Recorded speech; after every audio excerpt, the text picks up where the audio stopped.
Alright, so forgive my attire.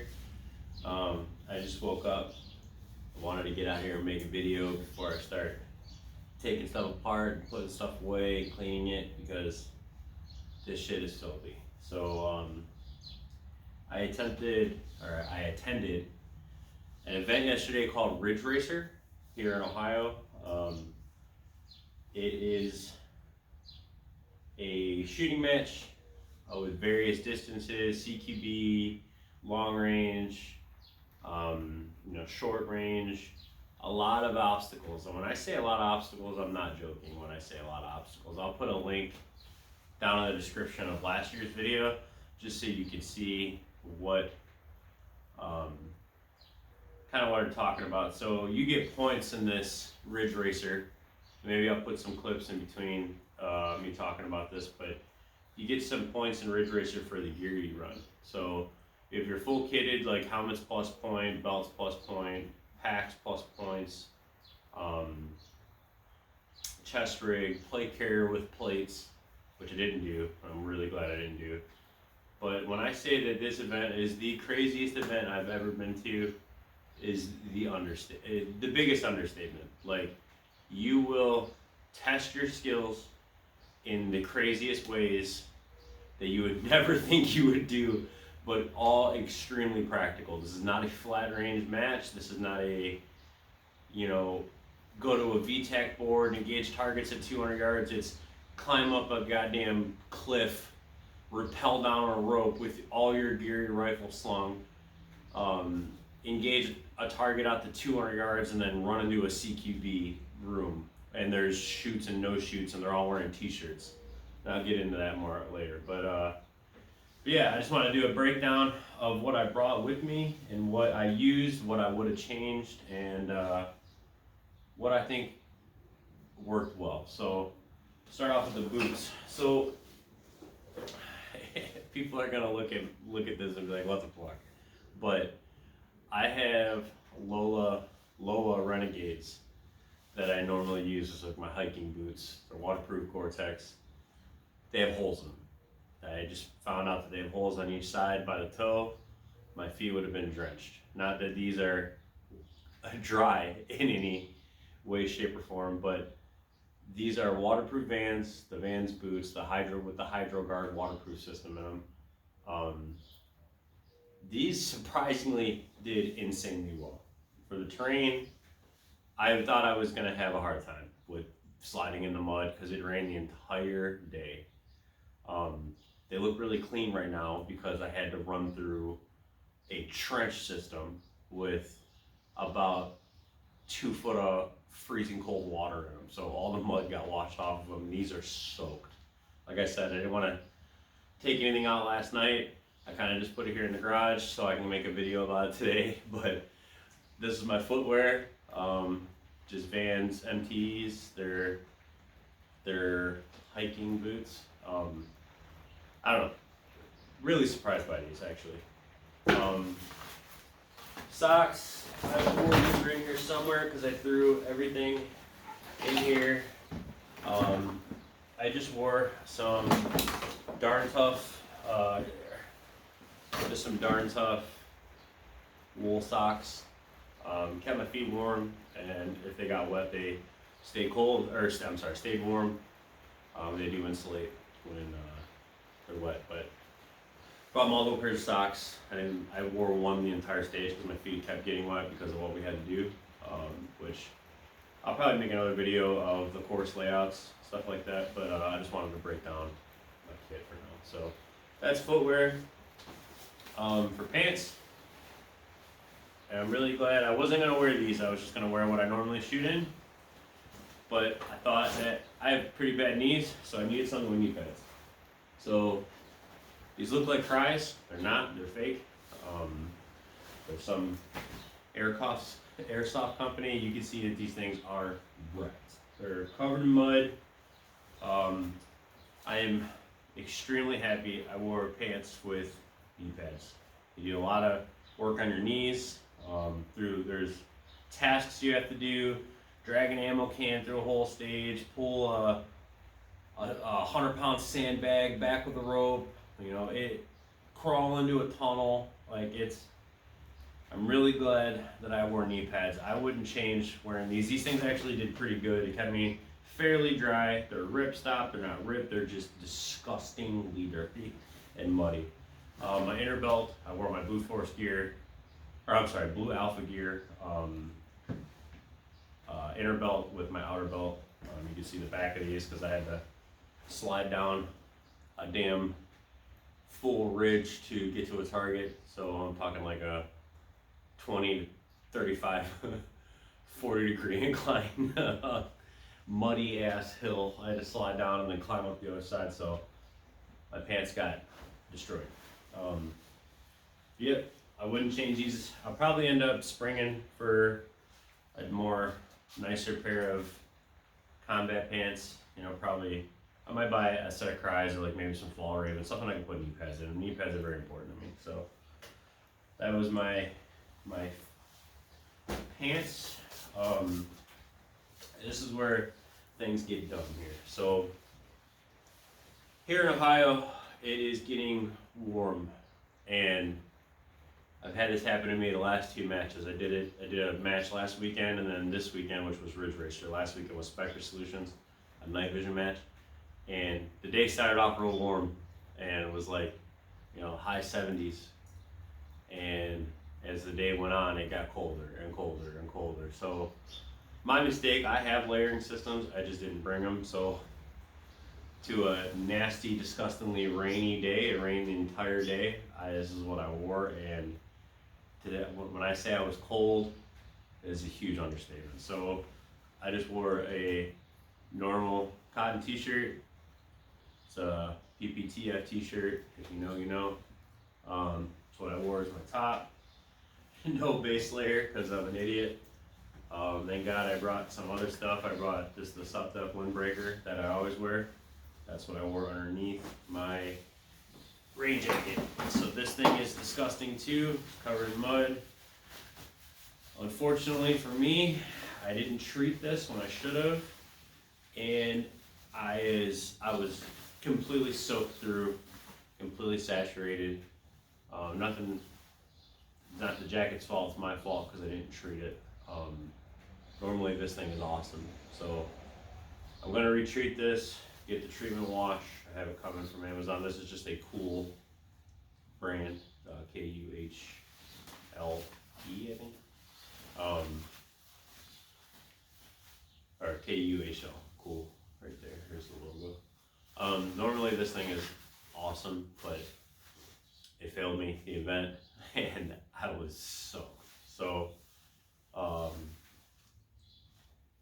normally this thing's awesome, but it needs to be treated. So that was all I had on my upper body, and to say I was cold was, I mean, I was freaking cold. You weren't moving a lot during the stages, or I'm sorry, the stages you were moving like crazy, doing a lot of mobile movement and running and climbing over barricades, dragging things, sliding down hills, climbing through tunnels, water-filled tunnels, going into weird shooting positions.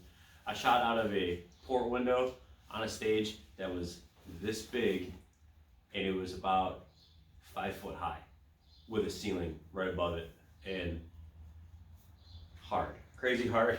One of the hardest matches I've ever done, one of the most amazing matches I've ever done. So there's my uppers. I did bring gaiters, and I saw a few guys wearing them, but throughout the day, I saw them dwindling down to no one having them on because I don't really think there was a need for them. I mean, I could see, I don't know, maybe, there's the other one. Maybe a need for them.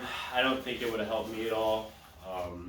Maybe it would have kept my socks a little bit more dry, but like I said, my feet really weren't bad. So I brought gaiters, some outdoor research gaiters, and never used them.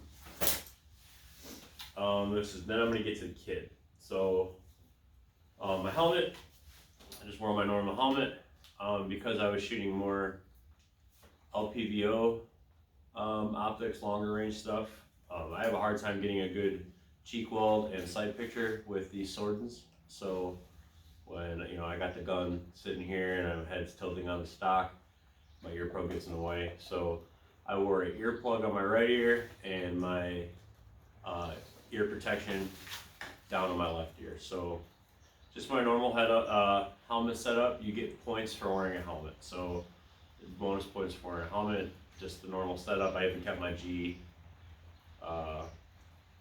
my Wilcox mount on the front too. So this actually popped off on me, which is crazy. It's never happened to me, but yeah, it popped off. Not during a match, but like not a stage. But as soon as I got back on the stage, I went to take my helmet off, and this popped off. It must have bumped the mechanism loose to hold it into the mount. So that's my helmet. I made a video on this. If you're interested, go back in the channel, check it out. My belt. Look at this thing. Look at my pistol. Look at this. It's completely okay. Look at the optic. You can't even see through the optic. The last stage was a doozy. So this thing is completely covered in mud. Having to do a complete strip down and fix it. I didn't want to take it out and take it apart yet because I wanted to get a video. But yeah, this thing is disgusting. It feels like there's a pound of sand inside of it, just gritty. But I didn't really shoot too much pistol. There were some stages that required it. I'd probably say I went through 2 mags. I lost a mag in the green course. You have to slide down I keep saying it, keep bringing it up, because it was so crazy that you had to do this. So I lost a mag during that. I went back to the course 3 times, couldn't find it, but kind of upset about it. But I mean, it's a mag, whatever. But the pistol that I used, and then my belts. So, I mean, look at the tourniquet holder is caked with mud. Everything is just disgustingly muddy.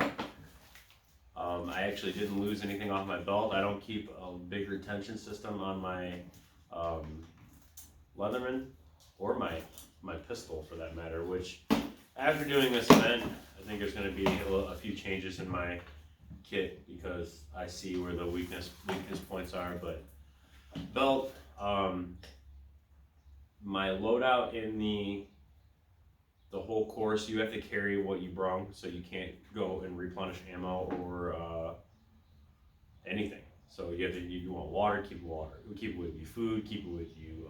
Ammo, keep it with you. So I brought my normal fighting loadout, which is 7 mags, and then 7 loaded AR mags, and then I brought 4 loaded in my bag, and then 5 loaded pistol mags. And I didn't go through all the ammo, but I'm glad I brought extra ammo in my bag, so I didn't have to sit there and jam mags right in between courses because it was freezing cold. Probably would have warmed me up a little bit, but this whole thing needs to get stripped down and washed because it's caked in mud. Belt did great. My chest rig. So you also get points for this too. I don't think the video will probably do it justice how disgusting this thing is. The entire thing is covered in sand, clay, and mud. My chest rig, normal setup. I actually stripped it down a little bit, took off all the stuff in the pockets. I kept my PTT on, which I was kind of nervous about, but it seems to be fine. But I ran 4 here, pistol mags up front, and you get bonus points for this. So that was my chest rig. I brought my box with me. I'll get more into that. I brought gloves. I didn't wear them in the beginning because they were wet already from the rain, but from sitting 4 or 5 hours in the rain, my hands started to get like pruny, and then they were getting really soft and like getting cut a lot and like just getting banged up. So the last few stages I did wear my gloves. These are, I mean, they're new to me. I just bought them. Mechanics gloves. I always buy the same ones, but these ones aren't burned to shit like all my other ones were. So I did wear gloves towards the end of the match. So here's some pistol mags. Must have fallen out of my belt. These are caked with mud also. I mean, I'm my person. My watch was disgustingly dirty too, but I cleaned that off. This is just a Casio G-Shock. I wear this every day. But I left it out here because we were in my box for some reason. In my box, I brought some loose ammo in my G-code ammo containers. You can see that I label what's inside of them and what grain and the dates that I put in and how many is in here. So it's another way I keep track of my round count on my my weapons. So, and then I have a Sea to Summit towel. This was important because I was soaking wet. I actually didn't use this until the end to dry myself off and change clothes. So in my box, I brought a full another change of clothes. I mean, all the way down to underwear, socks, pants, jacket. My jacket that I should have been wearing, but you know, another shirt. Just so when we were done, I knew we were gonna get muddy. I didn't know to the extent of how wet we were gonna get. So I did bring this. More on that later. And then, last but not least, my rifle. So I don't think I've showed this on anything yet, no social media or anything like that. This is my M4A1 Block 2. I built this gun literally for this mesh. So, and then I plan on using it. I actually really enjoy it. So it's just a clone correct M4A1. It is, I mean, as clone as you. It's not as clone as you can get it. There's still some things I need to change, but as clone as I'm going to get it. I might change a few things. Got actually an 80% lower than I did years ago on a Bridgeport. Colt upper, you know, Colt buffer tube, you know, 4-position stock, the B5, NSN Mark 1 or cage coded Mark 1, a you know, Magwell, you know, the Daniel Riz rail, a Vortex PST. I know people are gonna be like, ugh. Hey, it works. I use it for something that I'm trying to try out. Because I don't really shoot LPVO guns or with any magnified optics. This is perfect for me because I wanted to get into the world without spending a lot of money and getting something I hate. So, and on top of that is a RMR. I ran it suppressed. I took my laser off of it because I knew we were going to be getting muddy and beating the shit out of it. So I changed it up a little bit for the mesh by literally just removing the laser and the bipod. Everything else is the same. But yeah, so you see the tape on the gun. That is because we were in blue team. So they tape your gun, to let you know where you're. Let the ROs know, you know, what team you're in. But this thing did good. During the match, I'm colorblind. A lot of the targets blended in with each other in the surrounding environment. That was a huge problem for me. I had a very hard time with that part. There was some stages that I completely didn't even see the target and just kept going, so I wouldn't get time penalties or 1,000 misses trying to shoot at something I couldn't see. So if I could do it over again and take another gun, I probably would do a 318 on this, probably like a Mark 5 or Mark 6 Leupold. That's probably what is going to go on this gun. I use the red dot for anything close anyway. I never use the 1 power on this. It's always at max magnification. And when I need to shoot up close, I mean anything in 100 yards, I usually use my red dot anyway. So I'm probably going to change that to a higher, like a mid-power optic. But other than that, the gun did great. I'm super happy with it because I was nervous about it because the lower isn't 80% and the trigger pins used to walk out when I was young, younger actually, but it's very old lower. Not very old, it is old, it's been on a lot of different guns, but it's an 80 I did, I'll probably never get rid of it, and until I get a Colt M4A1 lower, that is just gonna have to do. But that's the rifle. Things I would have changed in my kit for the event. I'm probably going to go to a chest rig that has flaps that retains mags. It might be slower during matches, but I'm not worried about losing mags like I did. If you were in an actual shit hit the fan scenario, I mean, where logistics are hard and finding ammo is hard, I don't think you want a chest rig that your stuff is going to go flying out and you're going to lose mags, lose important things that you can't lose when your life depends on it. So probably going to go to a chest rig that has flaps that I can retain. I mean, the shock cord works, but when you're crawling around on the ground, that shock cord's getting dragged off the magazines, and then you take the chance of losing them, especially pistol mags. You don't really feel them fall out. That's one thing I'm probably going to change is my chest rig setup. I wish I would have brought a base layer. I think if I would have brought a base layer, tops and bottoms, I think I would have been perfect. Not cold. That was completely my fault. I don't know why I thought that I wouldn't be cold, but I was freezing at some points when we were waiting in between stages. You're sitting for an hour at sometimes. It was bad. Static, not moving, just shivering so uncontrollably. Like I was just kind of moving my arms and walking in circles just to keep my body temperature up. But yeah, one more thing, my bag. I did carry a bag. Now, I don't have a ruck bag because I didn't want to have this big monster book bag. So you get points for having a bag, and I don't see how you could possibly run that match without a bag.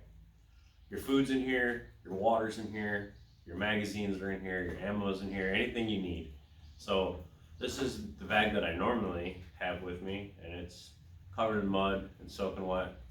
But I had to strip it down. I had an IFAK in this pocket, had some other things in this pocket, I had some odds and ends inside that I would need from day to day, but I stripped it down so I could use it for the match because it is a smaller bag. It's a Max Edition bag. Inside the bag, I did bring dude wipes. I didn't know if there was going to be bathrooms anywhere around, so in case I had to go in the woods, I wanted to be able to clean myself up. I brought my Nalgene. In between stages, they will let you refill water, so it wasn't like crazy important to bring your own water, but I always bring at least one Nalgene with me. And then inside, I brought 4 extra magazines. So there's black ones and tan ones. The black ones is what I started off with, and as I, instead of taking the ammo out of one mag, putting it in another, I just threw these in here and took full mags, which my second set were FD mags with the Magpul base plates. First set were Magpul mags with the Magpod base plates. So that's my bag. Literally nothing else inside of it. And I had snacks. There's still some in here. I brought some peanuts, cashews, some Smokies, and that's it for my bag. Literally nothing else in there. But you got points for having a bag too. This thing surprisingly did well. I mean, it's not very wet on the inside. The outside's soaked. This is gonna need a good wash. I'm probably gonna wash it, washer, empty it out. But Ridge Racer is an event I'll never forget. I will be trying to go to every single one of them. Mark, the guy that puts it on, is extremely knowledgeable. His YouTube videos are crazy. I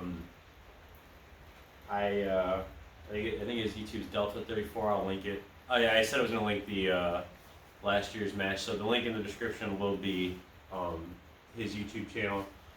dude is a super cool dude. He sat and talked to us for a while. They make everyone feel real welcome. You know, it's you know, sometimes you go to these USPSA matches, stuff like that. It's ego filled. Just not a good time. I've been to USPSA matches where I'm like, dude, I don't ever want to do this again. This I did not get that vibe. The place was awesome. The grounds, like the actual range itself, was crazy. The stage that they had set up, the only thing that I had an issue with was me being colorblind and not being able to find the camo targets. That was extremely hard for me. Coming from more of a competitive shooting. Well, this was a competitive shooting, but it was very much different where you're shooting at USPSA targets where they're just white silhouettes, or steel, which are white silhouettes. These are painted green in a field or are in a wooded area covered in trees, the same exact color as the trees, and then you go through a shoot house and they say only engage yellow t-shirts. Well, guess what? Yellow and green are the same color to me. So I go through, immediately smoke a pregnant mother. I double shot her right in the face. That was a hostage. And then, good times. If I could do it again, I would definitely have a different optic. But all in all, I had a good time. Now, I said I was going to say more on this. I wish I would have brought some type of dry microfiber or lens cloth. I did bring a lens cloth, but it immediately got soaked. And you're taking it out in a trench non-pour to wipe your optic off. Everyone's smearing because you got mud all over it. I wish I would have brought one that I can get wet, one that I can keep dry, wipe them off, go from there. A lot of guys, one guy I was with, he was using an EOTech, one of my best friends using an EOTech. He had a hard time in the rain. Could not see out of his optic. My other buddies one was using, Vortex 1 to 10. He seemed to have, he was getting a lot of hits, very good. Another buddy in our group, he had an ACOG with a red dot on top. He seemed to do okay. His brother, another buddy of ours, had a Primary Arms Prism 1X with a 3X on the back, so etched reticle red dot. That seemed to work pretty well for him.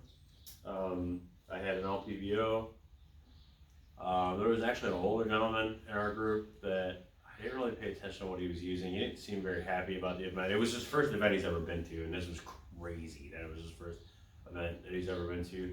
We had a guy in our group fall and hurt his shoulder really bad to the point where he couldn't finish the match. He ran down, slid in mud, fell, got up to engage a target with a pistol. Normally you would shoot two-handed through a barricade. He was shooting one-handed, and I thought that was very odd. And I was like, I bet he got hurt. Sure enough, he got hurt. Couldn't compete in the rest of the match. So definitely fall hazard, stuff like that. But all in all, best event I've ever been to, the most fun event I've ever been to. And I will be back for everyone I could possibly attend. Place was awesome. People were awesome. Everyone around us was really cool. There was some ROs that were a little upset about the rain, but hey man, it's rain. So, whatever. It was a good time. Good time, good people. It's nice to be around like-minded individuals that share the same passion you do as, in the shooting sports world and shooting world and being a prepared citizen. So I love that stuff. I live for it. I wish everyone would be more parts of the community. We would have a very much better community. So I appreciate you for watching. If this interests you, please let me know. You like videos like this of me showing kit breakdowns or class breakdowns or match breakdowns of what I was using, please let me know too. Any interaction with the channel would be awesome. Send it to your friends, send it to your family, send it to your buddies. I'm trying to get more, content out there. So if you like what I'm doing, please support me. I appreciate it and thank you.